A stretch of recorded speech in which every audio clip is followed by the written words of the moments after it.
ओम शांति। 19 अप्रैल 2023 की साकार मुरली से होमवर्क। आज की मुरली से हम लक्ष्य लेंगे, श्रीमत पर चल, सतो प्रधान बन, जीवन मुक्ति में जाने का पुरुषार्थ करना है।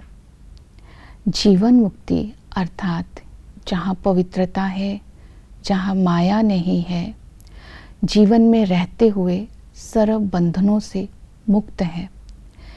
ऐसी दुनिया में जाने के लिए आज की मुरली में जो बाबा ने श्रीमत दी है वो बुद्धि में रखेंगे।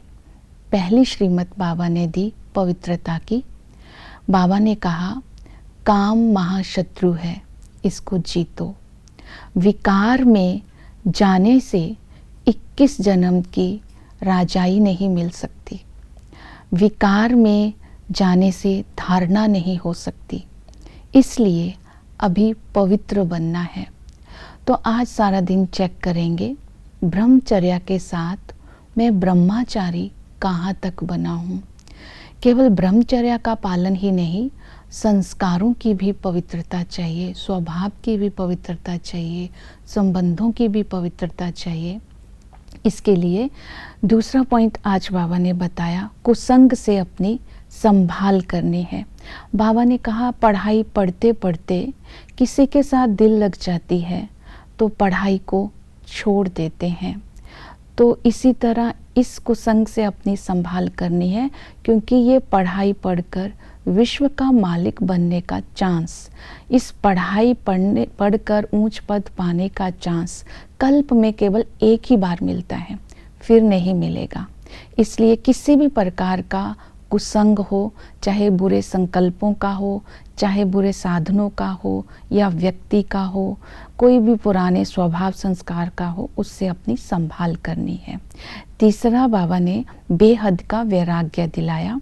बाबा ने कहा, इस समय जो भी तुम्हारे पास तन मन धन है, ये सब मिट्टी में मिल जाना है। स्मृति दिलाई, किसी की दबी रहेगी धूल में, किसकी राजा खाए, सफल उसी की होए जो धनी के नाम लगाए।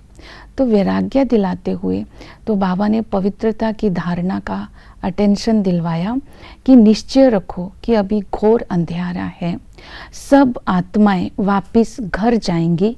तो जब सब आत्माएं घर जाएंगी तो इस दुनिया में सन्नाटा हो जाएगा।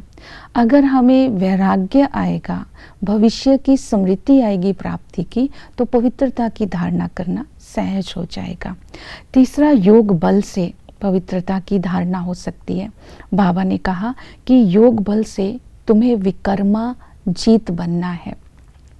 योग बल को जमा करने के लिए बाबा ने कहा, अपने साथ प्रतिज्ञा करनी है कि हम बाप की याद में रहेंगे।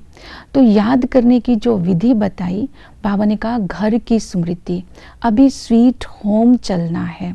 जब हम ये स्मृति में रहेंगे तो अशरीरी बनना सहज हो जाएगा। तो बाबा ने कहा, बार बार ये प्रैक्टिस करो, मैं आत्मा अशरीरी हूँ। तो जितना अशरीरी बनने का अभ्यास करेंगे, घर की स्मृति आएगी, उतना बाप की भी याद रहेगी। फिर बाबा ने कहा कि अशरीरी बनने के साथ साथ वर्षे को भी याद करो कि सतयुग की दुनिया में हम आत्माएं सुखी होती हैं, वहाँ दैवी गुण होते हैं, वहाँ एक राज्य एक धर्म होता है। तो ऐसे स्वर्ग का वर्षा देने वाला अगर हमें स्मृति में रहेगा तो याद भी होगी, योग का बल भी होगा, पवित्रता की धारणा भी होगी। तो बाबा ने कहा कि रूहानी यात्रा में रहना है। इस समय मैं रूहानी पंडा तुम्हें यात्रा पर ले जाने के लिए आया हूँ। तो रूहानी यात्रा है स्वीट होम चलने की।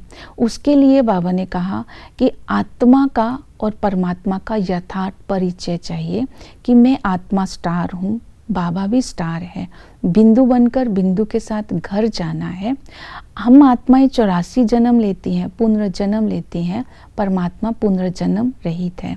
तो इसी तरह रूहानी पंडे के साथ रूहानी यात्रा बार बार करते रहेंगे तो आत्मा के अंदर बाप के गुण और दादा के गुण आते रहेंगे। पवित्रता की धारणा सहज होती जाएगी, बंधन मुक्त रहेगी।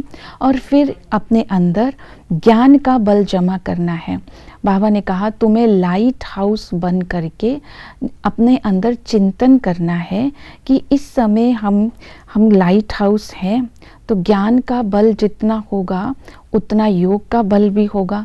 तो शंख, चक्र, पद्म, यो गदा, जो बाबा ने कहा तुम अलंकारधारी हो, इनका जब चिंतन करेंगे, ये अलंकार की धारणा तब होगी जो पवित्रता की धारणा होगी। फिर बाबा ने पवित्रता की धारणा के लिए कहा कि तुम्हें सेवा में बिजी रहना है। जब हम योग में बैठें तो हम दूसरी आत्माओं को लाइट हाउस बन करके सर्च लाइट देंगे। तो जितनी रूहानी पालना करेंगे, जितना हम योग में रहेंगे, जितना सेवा में बिजी रहेंगे, उतना हम जीवन में रहते हुए विकारी बंधनों से मुक्त रहेंगे, तो जीवन मुक्ति का वर्षा पा सकेंगे। तो बाबा ने कहा पवित्रता की धारणा से, श्रीमत से तुम्हें जीवन मुक्त बनना है।